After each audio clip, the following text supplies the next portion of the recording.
And that's the primary reason why people do it in investments or in any other business operation that they want to create. It's the primary function why you go through the hassle of creating a limited liability company with the Secretary of State is that liability firewall. You found the Real Estate Law Podcast because real estate is more than just pretty pictures, and law goes well beyond the paperwork and courtroom arguments. If you're a real estate professional or looking to build real estate expertise, then welcome to the conversation and discover more at realestatelawpodcast.com.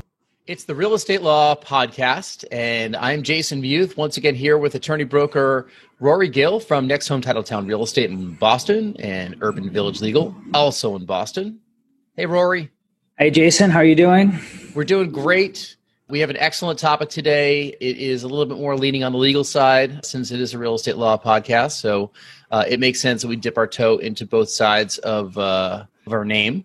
And you prepared this as a topic that you said comes up a lot, but it's something that a lot of novices or newcomers might be asking. You know, I certainly have asked this question recently as well because we actually just did this. And you probably have a lot of thoughts into setting up an LLC, whether or not it's a good idea or not. So that's what we're going to talk about today. And, you know, there might be some instances where having an LLC protects you, where it's a really good idea. There might be some where it's just entirely unnecessary and additional paperwork. So you certainly can help sort out when and where and why and all the fun things about setting up an LLC for our investments. I wanted to address this point. As you said, we get asked this question a ton. I see this on real estate forums a lot. People are asking this question a lot. Should we create an LLC, or what kind of LLC should we set up for our investments? And my point to kick things off is it's not as important of a question as you would think. Your investment strategy is way more important than what you want to do. And part of my concern in putting that out there is I don't want this to be a reason why people sit back and relax while they debate whether or not they should have an LLC. This is something you can always change later on, you can implement later on, or even get rid of later on. I think this might be a stalling tactic for some people when they want to get in to start investing, and then they freeze on whether or not they should get an LLC or a corporation or some entity before they get going. I think the question's not super important. It is worth answering, and that's what we're doing on the podcast here. And I'll kind of walk through my thoughts on what are the advantages, disadvantages, and other strategies that you can use for your investment properties. Now, first, we should probably start and explain what an LLC is, because not everyone knows what an LLC is, but LLC stands for Limited Liability Corporation. Did I get that right? No. Oh, it is an LLC is not a corporation. That's another type of business entity. An LLC is a limited liability company. Yep. All right. And that makes a big difference, huh? It is, because a corporation and an LLC are two different, similar but different types of entities. An LLC is not something that is uniformly understood across the country. It's an instrument of state law. So what exactly an LLC is going to differ a lot state to state. We'll talk generally enough about what that means across states, but it's a type of distinct business entity that you create, and then you can decide whether you're going to have it taxed as a unincorporated partnership or as a corporation or as a S chapter corporation. But those are that's different. So when you think about federal law, there are corporations and everything else. This is in that everything else category, and it's an instrument of state law, varies very much state to state, but it is a limited liability company. So it varies state to state. If we set up an LLC here in Massachusetts, that would be different from an LLC in New Hampshire? The rules are going to be a little bit different about what you need to have them get started, what you need to do to maintain it going forward, and how exactly it benefits you.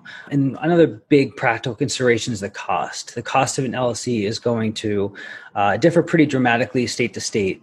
Here in Massachusetts, it's one of the more expensive states to set up and maintain an LLC. It's currently $520 per year. New Hampshire, for example, is $100 plus a small fee per year to do. So there's a pretty dramatic difference in cost in setting it up and in complexity. Though both of these states can be done online. Right. And we actually just set up an LLC in New Hampshire, correct? We did. So, that underlies a different point too. I'm saying that this is not, something that you have to jump into, or this is any sort of prerequisite to do real estate investing. We've been doing investing now for several years, and this is the first time we've ever actually created an LLC where it made sense for us to do it along the way. So, if you're a new real estate investor, this is not a prerequisite. This is not important. In fact, you're probably not going to need one of these for a number of years until you have the right type of investment where it fits. Yeah, and we'll get a little bit more into the LLC that we set up in New Hampshire in future episodes once we get that thing off the ground. But why don't we just start a little bit with explaining what some of the advantages and disadvantages of going forward with setting up an LLC would be. So what are some of the positives? Like, why would somebody need to do this as a real estate investor? So, what you're creating is a company that's separate and distinct from yourself.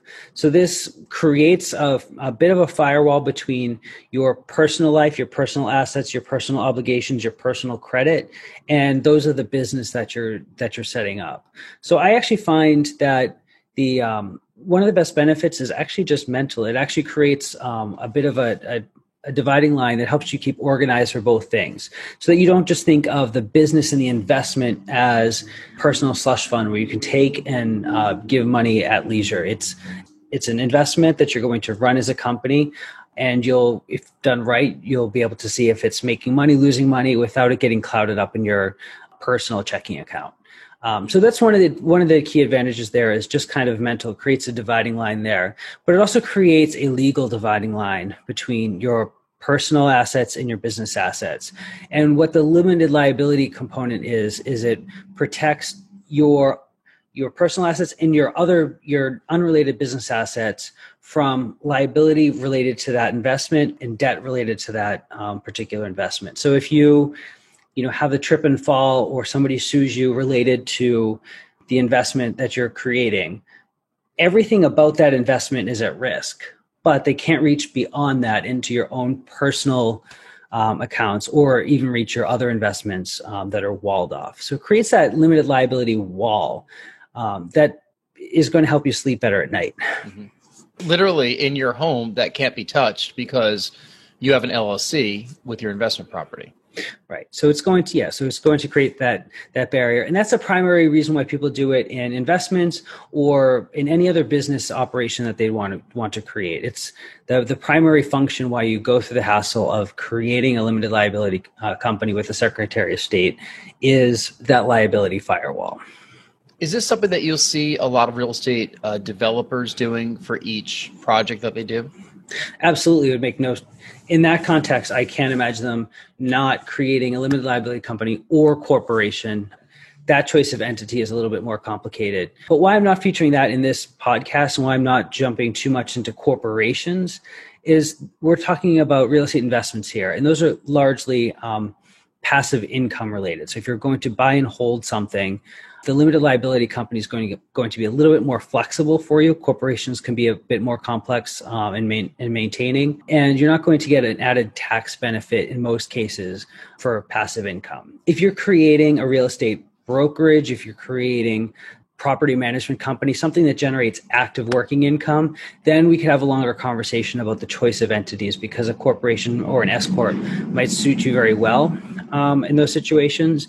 But here we're talking about passive income driven real estate investments, and that's why we're confining this conversation to LLCs. So what if there was somebody listening to this podcast who might be getting into real estate investing, and let's say that she is moving out of her condo, moving in with a significant other, and they want to keep the condo and then rent it out. Mm-hmm. That's a situation where the condo is in her name because assuming there's a mortgage on it, and they're moving into another place, and now there's going to be renters in that first place. So she wouldn't have an LLC for that property, right? Most likely not, because we're going to run into a couple problems here. One of the key disadvantages of an LLC is that most of your existing lenders, if it's already in your personal name, are not going to allow the transfer into an LLC. They might, it doesn't hurt to ask, But a lot of those lenders are not going to allow it. And if you did it anyway, the lender would actually have the right to call the loan at that point, because you've now transferred it. You've sold the property from yourself to your LLC, and the whole mortgage loan becomes due upon sale in most cases. So, right. For a lot of those personal assets, a lot of those people who are accidental landlords or house hackers, they're going to end up with a trail of properties that are in their name. And that's okay, because the loans that helped them get into those properties were personal loans, not commercial loans directed toward companies. So somebody who is like kind of the classic house hacker, starting in their mid-20s or so, buys a property, rents out the bedrooms, move in, they move out, move into another property, do the same thing. Maybe they eventually move into a multifamily. Each time they're moving somewhere, they are going to live there. So they're taking the loan out in their own name, right? Absolutely. And that's one of the benefits of house hacking, is that you can apply for and qualify for loans that are meant for owner occupants. Those are going to be, by their very nature, in your personal name. Getting an LLC here just doesn't make sense to hold title to those homes. Right. Then we start looking at other ways to protect your assets and your investments. But the LLC is probably not for that profile of person. So for that person, and let's say they've done 4 or 5 places. Okay, now they have a trail of 5 properties. They're living in property number 5. They have renters in properties 1 through 4. They're all going to be in that person's name. And you could you put them in an LLC together, and you have to restructure all the loans, you refinance them, or do you just leave them be in that situation? So at that point, if a very successful house hacker has a trail of properties behind them, and they're considering moving it into an LLC, they could consider getting a portfolio loan on those properties. Again, that's going to be whether that makes sense is going to depend on a case-by-case basis. Those investor loans may not have the same lower rates and beneficial terms that they got in the first place when they were the owner occupant. So you don't want to incur too much extra cost or extra interest, because the genius of house hacking is that you're using lower cost loans meant for homeowners to build your portfolio. Right. Okay, so let's say that after a couple properties, house hacking, let's say 3. Okay, so the woman in the first example, she's moved out and they're in another place. Then they move out of that place and they're in a third place. All right, forget if it's in one person's name or 2 people's names. Mm-hmm. So now there's 3 places. The first 2 are now being rented out. Now they want to say, hey, listen, we want to buy an investment property like that we don't intend to move into. That's going to be property number 4. Would you suggest that property number 4 should go into an LLC because it could? What do you think there? It depends on the loan products that are offered at that point. When you're purchasing a property in an LLC, you're now getting a commercial loan, which may make sense. The advantage of commercial loans also, they're not going to lean as heavily on your personal credit. They're going to look at the income of the property, not necessarily your personal debt to income ratio. And that actually makes sense for a lot of investors who have kind of exhausted their personal allowance of loans from banks. So whether you hit the 4 loan maximum, the 10 loan maximum, or if you're just the properties you've had have kind of reach the end of your debt to income in your personal ledger, these commercial loans make sense. And in these cases, since you're using commercial products anyway, getting the LLC makes perfect sense, because this is a true investment. You're acquiring this asset based on the performance of the asset itself. You're paying a bit higher costs for the loan, interest for the loan, but you're creating an LLC. That is why we've created our first LLC along the way, because we've hit that point with our investments where this is actually what makes more sense. But for the investor just getting started or using house hacking or personal loans, it just is not.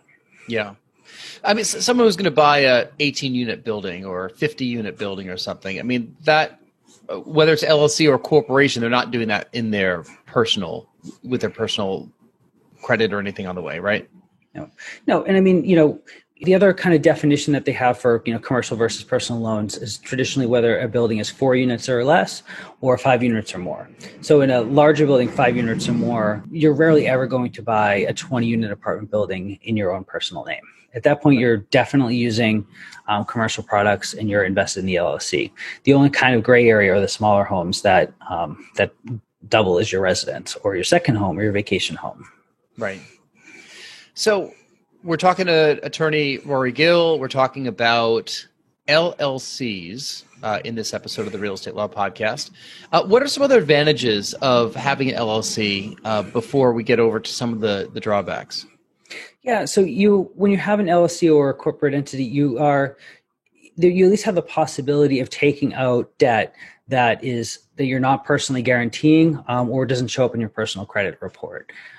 For most of the, even small scale investors, whether or not they're doing commercial, whether or not they have an LLC, those loans are going to require some sort of personal guarantee. So, that can always reach through. The LLC will not protect you against that. Same thing if you're opening up a credit card or some kind of line of credit for the property, there is likely going to be a personal guarantee attached. But there are still, and ultimately, some loan products that you can get that where the liability is going to attach on the property itself. Utility bills will actually attach to the property itself and not to you personally. So you are creating another bit of a debt firewall there.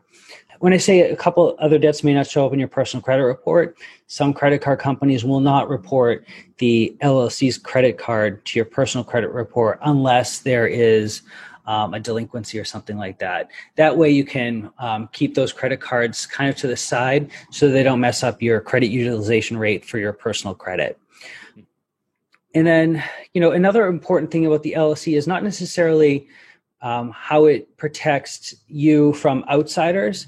If you're working with other people and investing with other people, creating the LLC is going to force you to have the conversation and come up with an LLC operating agreement where a lot of things are addressed in advance. What happens if one partner wants out? What happens if more money is needed to keep the investment alive?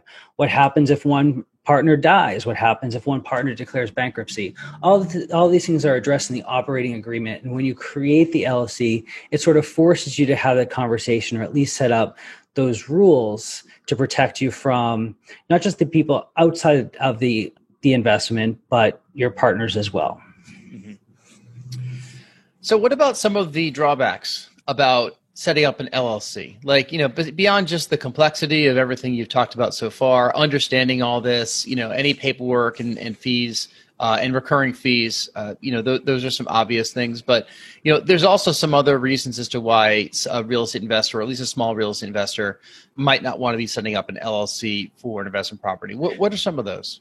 I don't want to gloss over some of those other ones. Again, there's the fees to keep in mind. So if there's only a marginal difference, that annual fee could actually determine whether it makes sense for you to do it or not. Mm-hmm. Just the creation of paperwork up front can deter you to do it if really there is not, you don't stand to gain much in the way of it. And then a lot of these, hypothetical benefits don't apply if you have these debts that you assign a personal guarantee for anyway. That benefit doesn't really help you out. And while it's much easier than a corporation, an LLC still needs to be managed appropriately in order for you to keep the benefits of an LLC. By that, I mean you can't transfer all the money out of the LLC into your personal account and then declare bankruptcy the next day. You have to keep the LLC somewhat capitalized. Otherwise, once you're too casual about money coming in or out of the entity, a potential lawsuit could actually just reach into your personal account with the understanding that if you're just moving money back and forth, there really is no separation. So why should the courts honor a separation between the businesses? There's ongoing work to maintain it. But I also think whether or not you have an LLC, having that discipline of, accounting and finances is helpful anyway. But you want to keep in mind that some of these benefits aren't foolproof and you do need to keep up with it. Is there a limit to the number of LLCs that an individual can open? No. And what is the person? So when you open an LLC, the person that, because I have a couple. I don't know. This is what's great is that I just keep asking you to do this stuff, or you tell me I have to do it, and then you open these things up for me. But I am a sole proprietor for one of them. So a sole proprietor is a different type of business. In fact, that's not having a business at all. You're a sole proprietor. So that's an actual key term. What am I in the other LLC? You're a sole member. Sole member. Okay. So the sole member of an LLC. Do you find that a lot of real estate investors might be the sole member of a number of different LLCs, all with different names that all file their own taxes or what have you? Yes. So, an advantage of having a sole member LLC in most circumstances is that LLC is not going to have to file its own taxes. Everything that the LLC does is going to land on your personal taxes, making it a little bit simpler in the long run to keep it going. But it still provides the same benefits. Right. I've also been involved with LLCs where I'm not the sole member, and that does get to be a little murky because, if you're not in charge of the paperwork or if there's problems along the way, we've had documents not sent to us. We've had them sent to us with wrong information on them. It's just a little sloppy, but it complicates things when those things are needed. Well, what you're also talking about there, some of the complications of the LLC are actually an advantage to it. Whereas if you have other kind of business entities, one person owns a certain percentage, and whenever there's a profit, it has to go out on a percentage basis. That's the rule for S corps. But with an LLC, you can come up with really custom arrangements that pay people out at different rates and in different circumstances. And that's kind of the brilliance of it, especially in these larger projects where you maybe have some passive investors who are not responsible or involved in the day-to-day work. You have other people who maybe bring less to the table, but they're more active on a day-to-day basis. You can come up with these payout arrangements in advance that are flexible, that reward different parts of the project and different parts of the partnership. Okay. So what about some other things that can be done besides having an LLC? Somebody could hold property in their name. Somebody could hold it in an LLC. As we've discussed, some of the advantages and disadvantages of doing that. There are some things that can be done alongside opening an LLC or not. Or there are some other ways that you can set up a company or corporation, whichever term I guess is most appropriate in whatever the setting is. So the one thing you can do if you're in a situation where you can't or you shouldn't create an LLC, you can set things up and almost pretend as if you have an LLC. And by that, I mean, even if it's in your own personal name, it was a house hack that you lived in 2 years ago and you've moved out and it's still in your ownership, but you want to run it like a business. Maybe as simple as creating your own bank account for it and treating it like an LLC, even if it's not legally that way you can run it like a business. You can keep it capitalized. You can keep a reserve fund just for that property.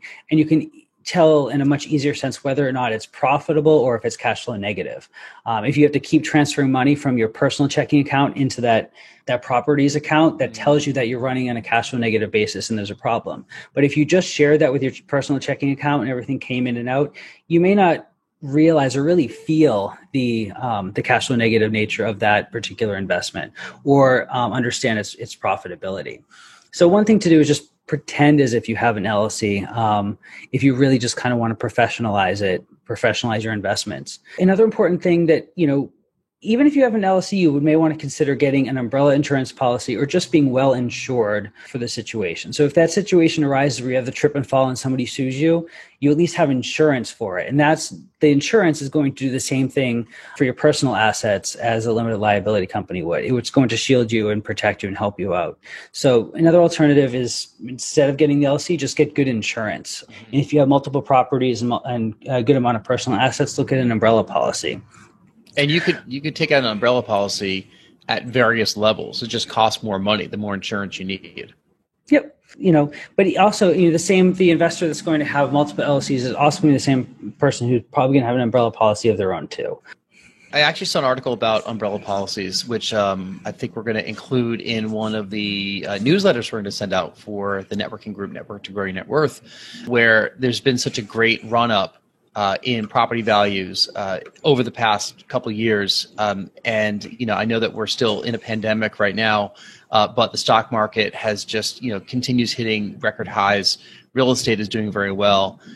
People who are fortunate enough to have invested, whether it's in the market or in real estate, might be finding that their net worth is a little bit higher than it was a couple of years ago, which is kind of the point of all this, at least, people that are trying to be financially sound. And their umbrella policies might not be high enough at this point, because maybe you took it out for $1 million of coverage a number of years ago. But now if you've added on investment properties or what you own is worth more, you actually might want to talk to an insurance agent and make sure that you have enough coverage. And that's definitely something that we should look into.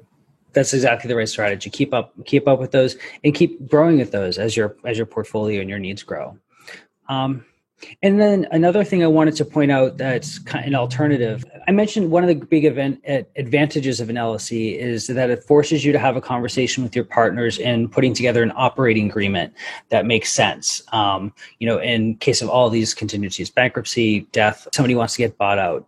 You can still do that outside of an LLC. It's called a partnership agreement. You're forming a partnership. You can still have a very similar agreement with the partners, even if you don't create the LLC. And that's something I always encourage everybody to do, regardless of how you're acquiring assets. If you're going to be a co-owner with somebody, that having the conversation about all those eventualities, you're not saying that your partner is going to go bankrupt. You're not expressing fear that you're going to have a falling out with them.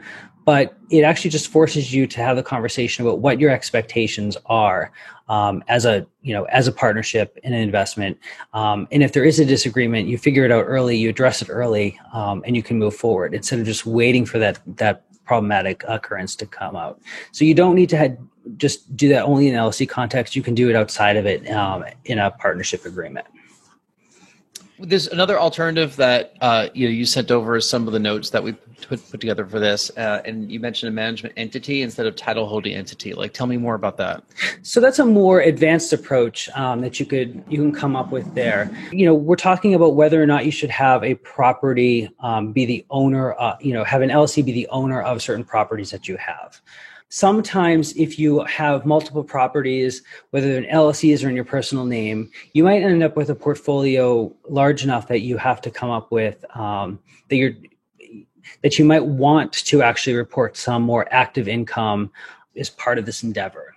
That's a longer conversation to have with somebody, an investment strategist, an accountant, or even just a retirement specialist. But you may want to create an entity that doesn't necessarily own any particular properties, but that is the managing entity of all or most of your properties. So you're a property manager of the properties that you own, and each of those properties will actually pay your management company, which will in turn pay you for your services as a manager. That's a bit more of an advanced approach, but you can create the LLC not for the purpose of owning it, but for the purpose of managing it, and that's a little bit more in the way of active income. But that's an advanced strategy that some people will use when their portfolio gets large enough.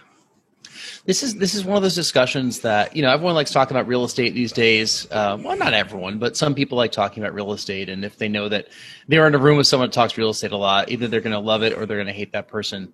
But this is why you don't invite attorneys to cocktail parties. I mean, you just get into these really heavy legal conversations. And, if you're still listening, thank you for continuing to listen to this episode, because we got really heavy into some of these reasons as to why you should have an LLC or not. Certainly could tell that you knew your stuff there, because I barely followed half of that, but that's why we have you. And I just say, hey, Rory, can you take care of this? But not everyone has a Rory that can take care of it. So you might have to take care of the stuff yourself. But, we hope this is certainly information that was helpful to you, the listener, during this episode. Yeah, and again, I'll go back to where I started this. This is not the most important thing that you need to be thinking about as an investor. Your strategy, finding the right properties, coming up with the right approach, finding the right lenders, that's way more important than what entity that you have. This is an important conversation, but this is not, and this could save you money for tax purposes. This could save you from trouble in the future, so it's worth having. But don't let everything we discussed in this past half hour delay you at all from getting into doing the actual work. Important conversation to have. Maybe you listen to this on the treadmill, you're multitasking, but don't let this be a reason to procrastinate. Right. God, has it been a half hour about this? Wow. You think I talk a lot? Oh, it's, but we get this asked all the time. This shows up in all the different forums, and I've had to answer this a bunch. And one of our agents here, our broker associate here, is a tax professional, and he can talk for hours and hours about all this stuff of this too. But this is what we help our clients with. But again, this is a secondary issue. Yes. Well, if you're listening to this and you need more information about it, you could reach out to Rory at nexthometitletown.com, right? Yep. Or Rory at urbanvillagelegal.com. If you'd like to be a guest on this podcast, you could reach out to me directly. I'm at Jason at nexthometitletown.com, or you can reach us on Instagram if you go to our Instagram handle, which is Next Home Titletown Real Estate. And we'd love to have you on a guest. We could talk about LLCs. We could talk about anything on your mind. That's going to be something that we look forward to doing in the future. If you're listening to this on YouTube, we look forward to future episodes where you will give us a thumbs up and a great comment because it certainly helps with the algorithm. We also love reviews on iTunes and Google Play. I know we've been getting a couple new ones recently, which is pretty cool. And beyond that, what else you got, Rory? Let's put a bow on it, right? I'm looking forward to having more conversations with other people, so I don't exhaust our listeners with the details of operating LLCs. That's Cool. where we're heading. Yes. That's where we're going. Thank you so much for listening. It really means a lot to us if you've stuck through this entire episode, and we appreciate your listening to all the episodes that we're posting. And thanks for all the great feedback. We've been hearing from a lot of people, either out and about or via email, that you're getting a kick out of some of these episodes. So we certainly appreciate that. It keeps us going. So this is Rory Gill. I'm Jason Muth for the Real Estate Law Podcast. See ya. See you. This has been the Real Estate Law Podcast. Because real estate is more than just pretty pictures, and law goes well beyond the paperwork and courtroom arguments. We're powered by Next Home Titletown, Greater Boston's progressive real estate brokerage. More at nexthometitletown.com. And Urban Village Legal, Massachusetts Real Estate Council, serving savvy property owners, lenders, and investors. More at urbanvillagelegal.com. Today's conversation was not legal advice, but we hope you found it entertaining and informative. Discover more at realestatelawpodcast.com. Thank you for listening.